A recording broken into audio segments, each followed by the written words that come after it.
Dear class, if this reaches you, it will be my third and I guess final attempt to offer a few would-be helpful remarks about the relationship in literary terms between James Joyce and Samuel Beckett.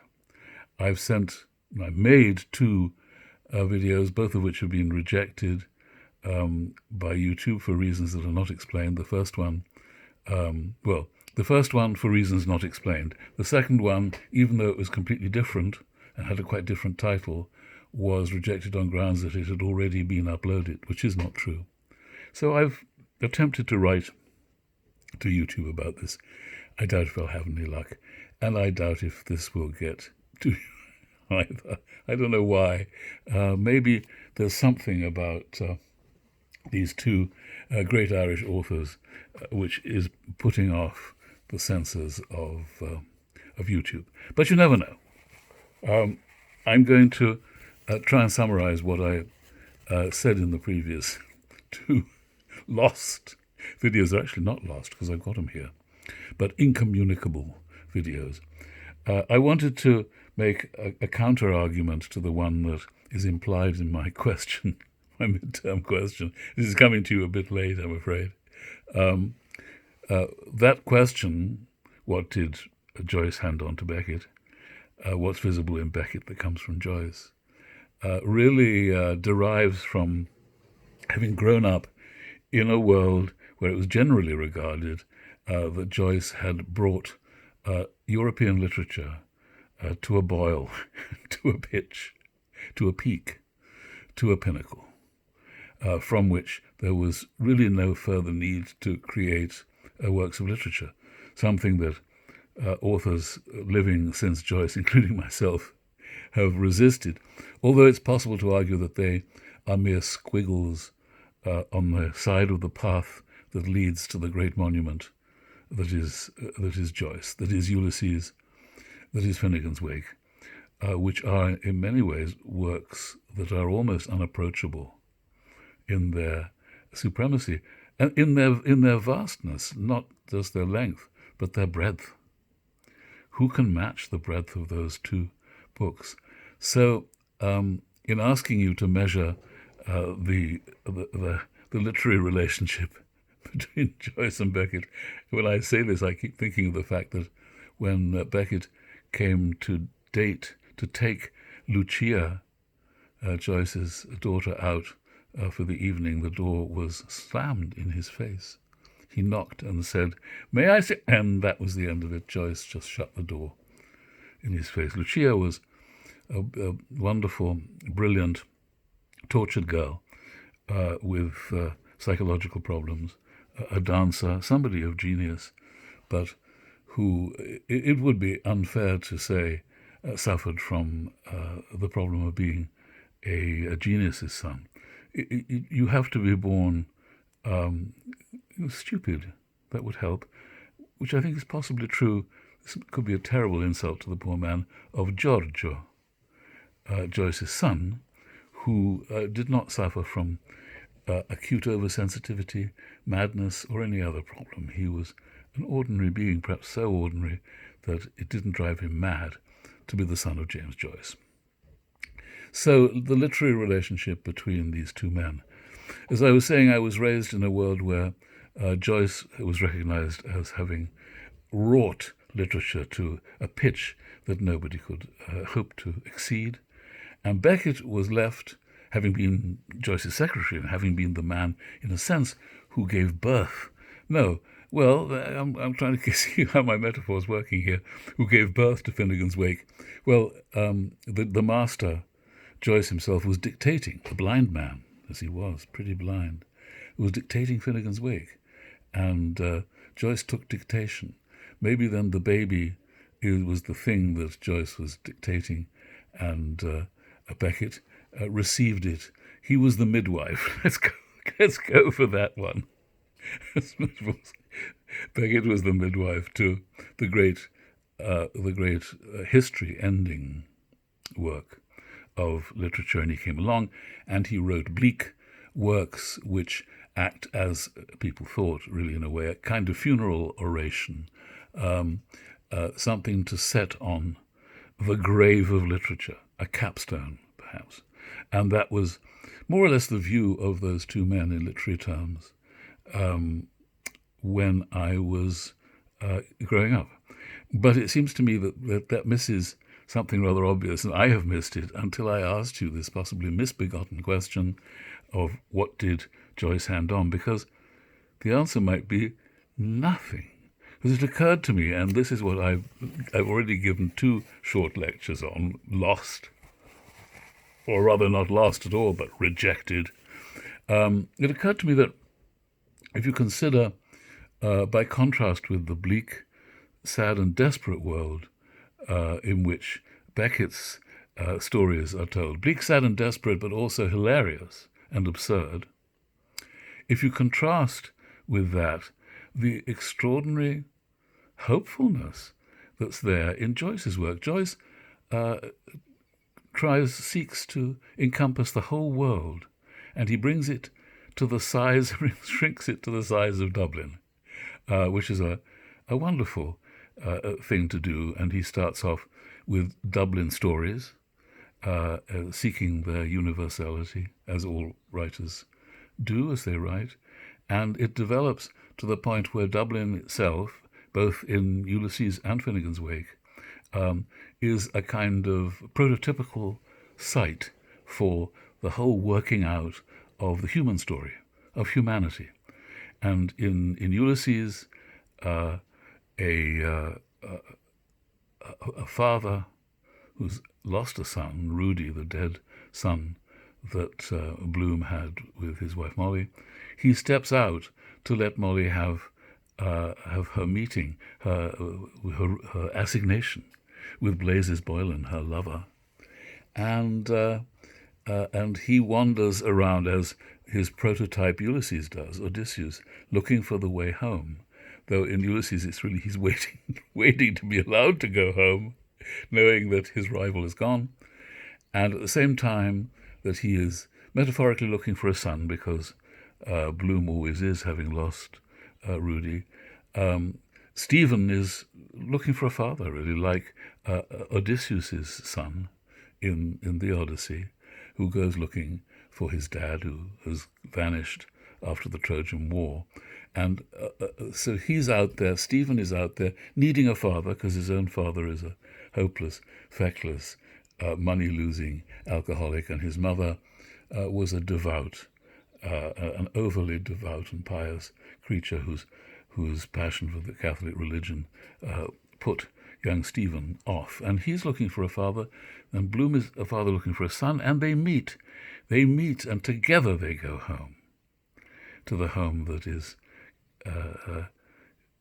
in Molly. Molly is the home to which they are returning. She is the Penelope on the metaphorical Ithaca of the story, and there is a extraordinary closure, because Molly herself,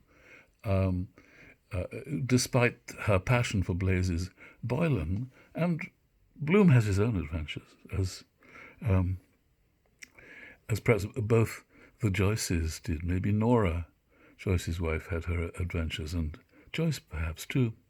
Nonetheless, clearly, I think for Nora, Joyce was the man to whom she said yes. And for Molly, Bloom, Leopold, Poldy, is the man to whom she said yes. So you get a wonderful closure there. And in Finnegan's Wake, you also get a great spreading out of the arms to embrace, in language, the whole of human history, or as much of it as he can cram into that book. So it's hugely inclusive, and it bespeaks and speaks for the world.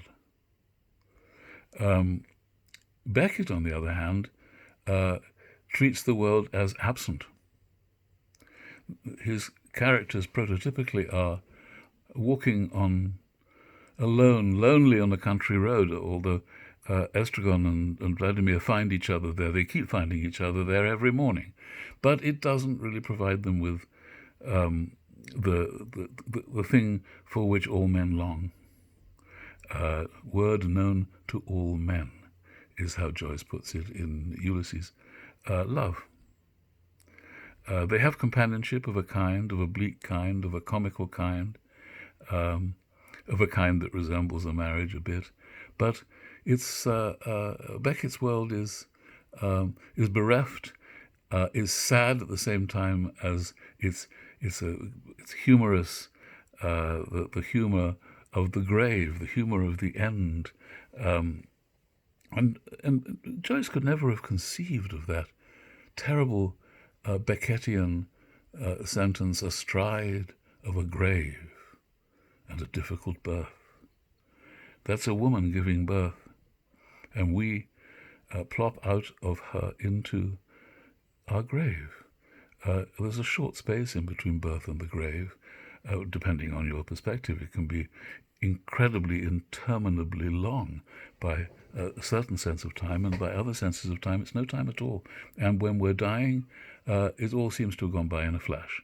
So that's Beckett's, not necessarily Beckett's view. He was a very humorous chap. This I have from good friends, actors who've worked with Beckett. He was always good for a laugh and a pint in the pub, and a funny story. He was a humorous, delightful, cheerful individual, but when he looked at the world, he saw gloom and despair. There was nothing for us. We were sentenced to death by being born. And the black humor of that, which after all is the comedy of consciousness. Animals who have no consciousness of their death don't live in the paradoxical, confusing and absurd world that we do. Dogs, I fear we've hauled across the line into being semi-human. They're so beautifully and sweetly needy, which is not something that most animals experience of humans. They don't need us, and they don't philosophize or compose symphonies. But we, who are human and are stuck with, if you like, the absurdity of knowing that we are about to die or doomed to die. About to die is interesting. The Romans had a verb case for it. The famous line which all the gladiators say to the emperor from the arena before the start of the games, they look up and they say, "Morituri te salutant, Kaiser." Morituri is extraordinary. It comes from the verb to die, but the verb morituri, this case itself, means we who are about to die.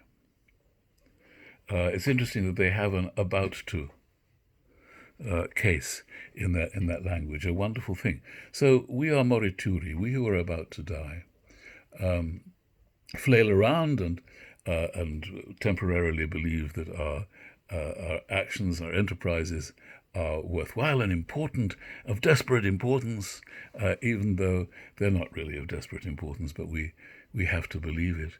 And thus life is intensely comic from a Beckettian point of view.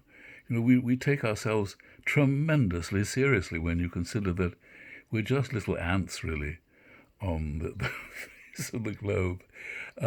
So whereas Joyce is celebrating the human story, Beckett finds that story fatuous, a clown's story.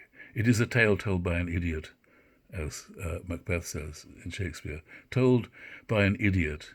This is life, full of sound and fury, signifying nothing. There are places in Shakespeare that foreshadow Beckett, and in Chekhov as well. And Beckett, in many ways, is the natural inheritor of the theatrical line of descent from Sophocles to Shakespeare to Chekhov to Beckett. There's much that connects each of those, but you wouldn't put Joyce in there. And I've asked you to put Joyce in there in the sense that I've asked you to find the line of succession.